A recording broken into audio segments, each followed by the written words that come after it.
चलेगा बाबू, हम लोग का मॉडल पेपर क्लास 10th का चल रहा है। मॉडल पेपर हम पढ़ा रहे हैं एसएसटी का, ठीक है। आप लोग सारे बच्चे ध्यान से समझेंगे और हम बता देते हैं। मॉडल पेपर हम सिर्फ मॉडल पेपर नहीं करवा रहे हैं, मॉडल पेपर के अलावा आपको जो जो क्वेश्चन की जरूरत होगी मैं उन सभी क्वेश्चन को मैं क्लियर करवा रहा हूँ। आप लोग ये मत समझिएगा कि sir model paper only for आप करवा रहे हैं, नहीं, मैं मॉडल पेपर नहीं करवा रहा हूँ। मैं मॉडल पेपर के साथ साथ उसके साथ में जो चीज की जरूरत है, जो चीज आवश्यकता है, मैं उस चीज को भी पूर्ति कर रहा हूँ। इसलिए कृपया करके मेरी बातों को ध्यान से समझिएगा। और हम बता देते हैं, आप लोग इधर उधर कहीं मत ध्यान दीजिए, ताक झांक मत कीजिए। ओनली फॉर मेरा वीडियो पे आप लोग कंसंट्रेशन बना के रखिए। जिम्मेवारी मेरी है, मैं आपको उम्मीद करता हूँ, भरोसा दिलाता हूँ कि मैं आपको कम से कम 85% प्लस देंगे मार्क्स। मैं नहीं दूंगा, याद रखिएगा। अगर कोई टीचर कहता है कि मैं आपको 90% दूंगा, ये गलत बात है। आप खुद रिजल्ट लाएंगे 80% 90% है। आप 1% नहीं ला सकते हो, 90% भी ला सकते हो। ये जिम्मेवारी आपकी है। मेरा काम है रास्ते दिखाना, आपका काम है फॉलो करना। अगर आप मेरी बताए हुए रास्ते पे चलेंगे तो मैं उम्मीद करता हूं और मुझे पूरा भरोसा है कि आप लोग कम से कम 450 नंबर से कम नहीं आइएगा, इतना याद रखिएगा। 90% प्लस मार्क्स आएगा आप लोगों को। और अभी तुम कह नहीं सकते हैं कि कितना मार्क्स लेंगे, वो तो आपके मेहनत के ऊपर डिपेंड करता है। लेकिन मैं बताता हूँ, आप लोग क्लास करने के बाद, एग्जाम देने के बाद आप लोग ये सब क्वेश्चन को देखिएगा। जो क्वेश्चन आप नोट्स बनाए हैं, क्या आपका क्वेश्चन मैच करता है या नहीं करता है। नहीं मैच करेगा, आप मुझे सीधे क्लास हमसे सीधे कांटेक्ट कीजिए। मैं आपको यूट्यूब में भी अपना दे दिया हूँ, कांटेक्ट नंबर दे दिया हूँ आपको। आप कमेंट कीजिए या फिर ऑफलाइन में सवाल पूछिए, ऑफलाइन से कम्युनिकेशन कीजिए एक दूसरे के साथ। मैं आपको उसका भी जवाब दूंगा कि कहाँ से मार्क्स कितना आ रहा है। ध्यान से देखिए, मैं जितना क्वेश्चन करवा रहा हूँ उसको एकदम पूरा बढ़िया से कंसंट्रेशन से पढ़ोगे सारे बच्चे। चलो ठीक है, इंटरेस्टेड से पढ़ाई करोगे, कोई बात नहीं। देखिए फर्स्ट में सवाल क्या था, वियना सम्मेलन की मेजबानी किसने की थी। वियना सम्मेलन की मेजबानी किसने की थी। और एक आवश्यक सूचना है, आप लोग सारे स्टूडेंट, ऑनलाइन के स्टूडेंट और ऑफलाइन के स्टूडेंट, कोई भी बच्चे, आप लोग ज्यादा टेंशन नहीं लेना है, एकदम मस्ती से पढ़ाई करना है। और मैं बताता हूँ, आप लोग के पास ईयरफोन होगा, मैं बताता हूँ। ईयरफोन पकड़िए, ईयरफोन लगाइए फोन पे और डालिए यहाँ पे। और मिजाज से अगर आप कोई काम भी कर रहे हो तो उसको डाल के, अगर कहीं गाड़ी में जा रहे हो तो बस ईयरफोन में डालो। ऑडियो रिकॉर्डिंग उसको क्या बोलते हैं, उसको शेयर करके क्या बोलते हैं, उसको ऑडियो में कन्वर्ट करो और ओनली फॉर सुनो। आप लोग सिर्फ सुनते सुनते आप लोग याद कर लोगे। मैं ये नहीं कहता हूँ कि मेरा वीडियो पूरा देख ही लो, आप सिर्फ सुन के भी याद कर सकते हो। अरे बाबा, आप देखिए, आप कोई गाना को सुनते हो तो बड़े चाव से सुनते हो, जितने चाव से सुनते हो उतना जल्दी आपको याद हो जाता है। एक ही बार में तो आपको याद हो जाता है ना, मतलब आपका कंसंट्रेशन ओनली फॉर गाना में, म्यूजिक में। अगर बाजू वाली, अगर आपको घर वाली बुला भी रही है ना, तो आपको ध्यान समझ में नहीं आएगा। आप उसको पूछ दोगे, क्या बोल दोगे, अरे हमको सुनाई नहीं पड़ा, हम तो कहीं और बिजी थे। उसी तरह आप मेरी वीडियो को एकदम अच्छा से उसको ऑडियो रिकॉर्डिंग में कन्वर्ट करो और उसको ईयरफोन लगा कर एकदम आराम से सुनिए। लेकिन सुनिए तो ध्यान से देखिए। वीडियो देखना इसलिए जरूरी है क्योंकि कहाँ पे कैसा लिखा जाता है, कौन सा अक्षर गलत है, इससे ये समझ में आता है। ध्यान से देखेंगे क्या बोलता है। वियना सम्मेलन की मेजबानी किसने की थी, तो बोलेंगे वियना सम्मेलन की मेजबानी मेटरनिख ने किया था। हो गया, वियना सम्मेलन की मेजबानी किसने की थी, वियना सम्मेलन की मेजबानी बस किसने की जगह लिख दी, मेटरनिख ने किया था। नेक्स्ट क्वेश्चन में क्या बोलता है, भारत के प्रथम आधुनिक वस्त्र मिल कब और कहां स्थापित किया गया। भारत देश में सबसे पहला जो आधुनिक वस्त्र मिल है, आधुनिक वस्त्र मिल, वो कब और कहां बनाया गया था, कहां स्थापित किया गया था, स्थापना किया गया था। तो बोलेंगे भारत में प्रथम आधुनिक वस्त्र मिल की स्थापना 1818 ईस्वी में कोलकाता के समीप फोर्ट ग्लास्टर में की गई थी। सबसे पहले बोलते हैं, भारत में प्रथम आधुनिक वस्त्र मिल की स्थापना 1818 ईस्वी में कोलकाता के समीप, कोलकाता के सामने फोर्ट ग्लास्टर में की गई थी। फोर्ट ग्लास्टर कोलकाता में ही, फोर्ट ग्लास्टर जो है वो कोलकाता के सामने ही कोई स्थान है जहां पे सबसे पहले भारत का प्रथम आधुनिक वस्त्र मिल का स्थापना किया गया था सन 1818 ईस्वी में। अब आगे बात करते हैं, भारत में सबसे पहले सफल आधुनिक कारखाना, सफल आधुनिक कारखाना कब और कहां खोला गया था। तो बोलते हैं भारत में सबसे पहले सफल आधुनिक कारखाना 1854 ईस्वी को मुंबई में खोला गया था। सबसे पहले 1818 ईस्वी में कोलकाता के फोर्ट ग्लास्टर के कलकत्ता के समीप फोर्ट ग्लास्टर में स्थापना किया गया था 1818 ईस्वी में। लेकिन सबसे पहले भारत में सफल है ना, सफल वस्त्र मिल का जो स्थापना किया गया था वो मुंबई में किया गया था 1854 ईस्वी को। आगे देखिए क्या बोलता है, खरीफ फसल किसे कहते हैं। वैसा फसल जिन्हें जून जुलाई में बोया जाता है, बोया मतलब उसको लगाना शुरू किया जाता है, बोया जाता है,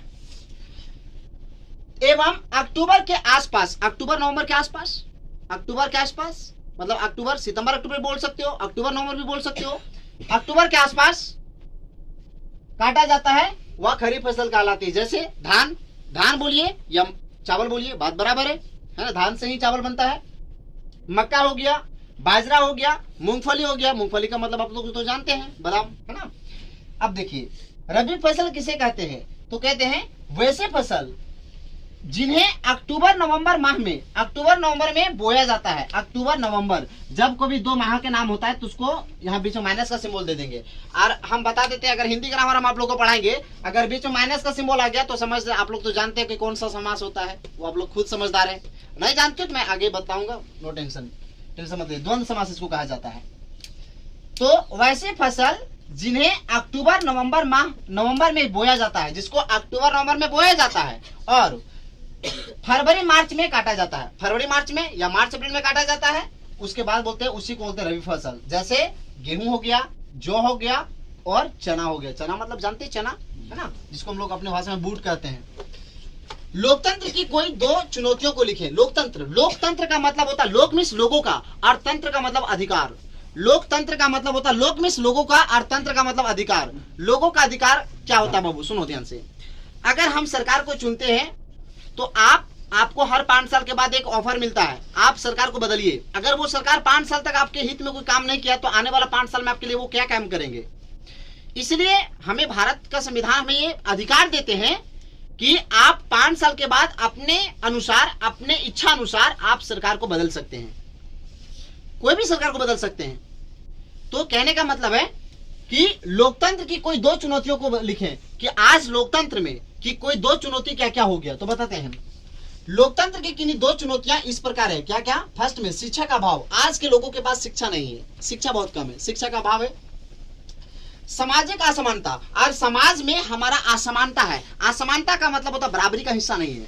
आज हमारे समाज में हमें थोड़ा कम अधिकार दिया जाता है, लेकिन हमें कम थोड़ा वैल्यू दिया जाता है, लेकिन हमसे तो थोड़ा कोई अमीर व्यक्ति है, कोई अच्छी जाति का व्यक्ति है तो उसको ज्यादा इज्जत मिलेगा हमारी तुलना में, क्योंकि हम छोटे कास्ट के व्यक्ति बिलोंग करते हैं। ऐसा क्वेश्चन आता है। अब क्या क्या आता है मैं बताता हूँ, सुनो ध्यान से।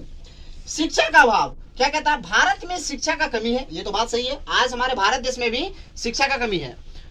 भारत देश का एकमात्र केरल ही एक ऐसा राज्य है जहां पर शिक्षा का एकदम अच्छा प्रतिशत है। केरल में 99% लोग शिक्षित हैं। अगर हम 100% भी बोल देंगे तो ये गलत नहीं होगा। केरल के लोग बहुत शिक्षित हैं केरल के लोग, याद रखिएगा। क्या कहा जाता है? शिक्षा का अभाव, भारत में शिक्षा का कमी है। ये तो बात सही है, ज्यादातर लोग अशिक्षित हैं। बोलते भारत में शिक्षा का कमी है, ज्यादातर लोग अशिक्षित हैं, मतलब बिना पढ़े लिखे हैं। फिर क्या बोलता है? जिसके कारण जनता लोकतंत्र का महत्व नहीं समझते हैं। जिसके कारण आज हमारा लोग, अगर देखिए कोई पढ़ा लिखा व्यक्ति को अगर टीटी पकड़ लेगा, अगर पुलिस पकड़ लेगी, तो अगर पढ़ा लिखा व्यक्ति है तो पढ़ा लिखा व्यक्ति जानता है कि हम क्या गलती किया और वो पुलिस ऑफिसर क्या गलती कर रहे हैं। अगर आप कभी गाड़ी से जाते हैं तो आपको ये जिम्मेवारी, आप गाड़ी जा रहे हो, अगर पुलिस आपको हाथ दी तो आप रुक जाइए। रोक देने के बाद अगर रुक जाते हो जैसे, वैसे पुलिस ऑफिसर क्या करते हैं, वो गाड़ी का सीधे बंद करते हैं, ऑफ करते हैं चाबी को और चाबी निकाल लेते हैं। अगर हम चाहेंगे तो वो पुलिस ऑफिसर के पीछे हम लोग पुलिस के प्रति भी हम लोग क्या कर सकते हैं, आवाज उठा सकते हैं, क्योंकि ये उनका संविधान उनको ये नहीं देता है, आदेश नहीं देता है कि आप उनका बंद करके चाबी ले लो। चाबी आप हमसे मांग सकते हो, मैं आपको दे दूंगा स्वेच्छा से, क्योंकि गलती मेरी है। और पुलिस भी जितने भी काम करते हैं वो हमारे हित में काम करते हैं, लेकिन एक पुलिस ऐसे होते हैं जो हमारे हित में काम करने के बावजूद भी हमारे हित में काम करते हैं, लेकिन अगर उन्हें हमें सताना होता है, अगर वो चाहेंगे हमें सताना तो वो आराम से सता सकते हैं। क्या? जैसे बोलेंगे ड्राइविंग लाइसेंस दीजिए, ये दीजिए, वो दीजिए। अगर आप सारा चीज प्रूव कर दोगे तो आपको फिर बोलेगा पॉल्यूशन पेपर दीजिए, याद रखिएगा। लेकिन जो शिक्षित व्यक्ति है उनसे पुलिस पंगा नहीं लेगा, क्योंकि जहां उसको अगर संविधान के बारे में उल्टा पढ़ाने शुरू कर दिया तो समझिएगा उनका हालत खराब हो जाएगा और वो उनसे पंगा नहीं लेंगे, याद रखिएगा। इसीलिए हमारा भारत देश के लोग, अधिकतर लोग क्या है, आप अशिक्षित हैं। हमारे भारत देश में शिक्षा का कमी है। हमारे भारत देश में लोग, अधिकतर लोग अशिक्षित हैं, मतलब बिना पढ़े लिखे हैं। हमारे भारत देश के लोग जनता लोकतंत्र का महत्व नहीं जानते, जिसके कारण आज हमारे भारत देश को अधिकतर लोग अशिक्षित हैं, जिसका कारण ये लोकतंत्र का अधिकार नहीं समझते हैं कि लोकतंत्र हमें क्या अधिकार देता है, हमारा भारत देश हमें क्या अधिकार देता है, हमारे संविधान हमें क्या अधिकार देता है। क्योंकि एक शिक्षित व्यक्ति ही जानता है कि हमें कितना अधिकार देता है और क्या अधिकार देता है। ध्यान से देखेंगे, सामाजिक असमानता, आज हमारे समाज में भी असमानता है। असमानता का मतलब होता है बराबरी का हिस्सा नहीं है। समानता मतलब बराबरी, लेकिन असमानता मतलब बराबरी नहीं। याद रखिएगा, सुनो क्या बोलता है, लोकतंत्र की सफलता के लिए सामाजिक समानता जरूरी है। बोलते हैं लोकतंत्र की सफलता के लिए सामाजिक समानता जरूरी है। अगर आप लोकतंत्र को सफल बनाना चाहते हैं, ये क्वेश्चन कहता है कि अगर आप भारत देश को सफल भारत बनाना चाहते हैं तो आप समानता का अधिकार सभी को दीजिए, असमानता का भेदभाव खत्म कीजिए। फिर क्या कहता है, कहता है हमारे देश में जाति, धर्म, ऊंच नीच का भेदभाव बहुत अधिक है। सही बात है, समाज के लोगों में सहयोग का अभाव है। आज हमारे समाज में, आज हमारे भारत देश के समाज में ऊंच नीच का भेदभाव, जाति का भेदभाव, धर्म का भेदभाव बहुत ज्यादा है। क्योंकि यहाँ के लोग अधिकतर शिक्षित है नहीं है, अशिक्षित है, और अशिक्षित लोग तो जानते हैं ना, एक जहर के समान होते हैं। याद रखिएगा। तो फिर क्या कहा जाता है, समाज के लोगों में असहयोग का अभाव है। असहयोग का अभाव है मतलब कहने का मतलब है आज हमारे भारत देश के समाज में सहयोग का कमी है। आज अभाव का मतलब होता है कमी। आज हमारे भारत देश में लोग एक दूसरे को सहयोग करना नहीं चाहते हैं, वो उनसे द्वेष करते हैं। अगर सपोज दैट अगर हम यूट्यूब चला रहे हैं, तो हमारे आसपास के लोग, इसी के बीच में बता देते हैं हम आपको, इसी के बीच में ऑनलाइन और ऑफलाइन के बच्चे, इसी में से आप लोग बहुत सारे लोग होंगे जो हमसे द्वेष करते होंगे या बहुत को हमें प्यार करते होंगे। तो आज हमारे भारत, क्योंकि आप लोगों में उतना मानसिक नहीं पूरा हुआ है। अगर पूर्ति होती, अगर आप शिक्षित होते, अगर आप समझदार होते तो आप मुझे सपोर्ट करते। अगर कोई व्यक्ति सफल हो रहा है तो आप उसको और प्रेशर देके बोलते कि अब तुम उठो, क्योंकि तुम उठेगा तो नाम होगा। कहां का व्यक्ति है, तो हजारीबाग का व्यक्ति है।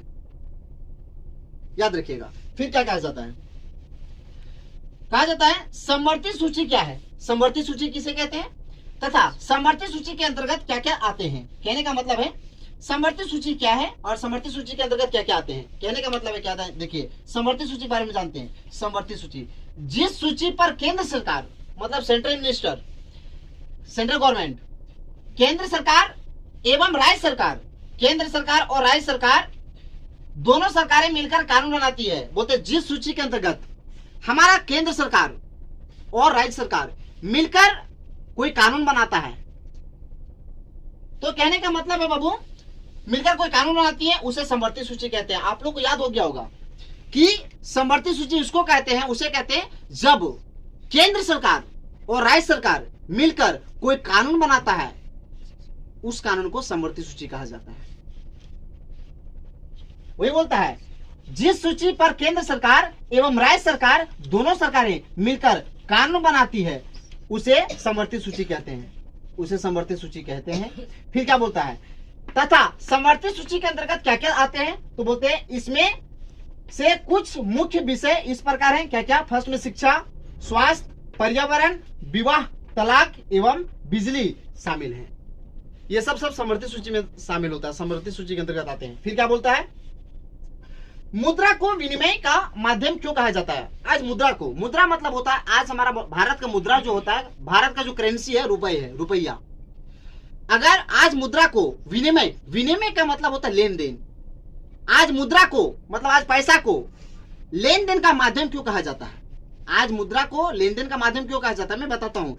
क्या अगर भारत देश सरकार चाहेंगे कि भारत से गरीबी को, क्या मतलब सभी व्यक्ति के पास अगर बराबर बराबर पैसा हो जाएगा, अगर सभी के अकाउंट में अगर 2-2 करोड़ पैसा भेज देगी गवर्नमेंट, चाहे वो अमीर हो या गरीब हो, और जिसके पास 2 करोड़ से ज्यादा संपत्ति है उसका पैसा को अगर वो सरकार वापस ले लेगी और सभी के बराबर, सभी के अकाउंट में बराबर बराबर पैसा रहेगा, जायदाद रहेगा मात्र 2-2 करोड़ का, तो क्या इस भारत देश से क्या गरीबी हटाया जा सकता है, क्या नहीं हटाया जा सकता है। क्यों, अगर कोई ऑटो रिक्शा है, सपोज अगर हम मान लो ऑटो रिक्शा चलाते हैं, कोई व्यक्ति मेरे पास आया बोलता कि हजारीबाग जाएगा, तो हमने बोला कितना लेगा पैसा, बोले 10 रुपया। अब बोले कि 10 रुपया, वो हम बोले कि कितना दीजिएगा, तो वो बोला, वो पैसेंजर क्या बोलता 10 रुपया देंगे, बोलता हटे मेरे अकाउंट में खुद ही 2 लाख रुपए 2 करोड़ पैसा है, तुम्हारा 10 रुपये से क्या करेंगे।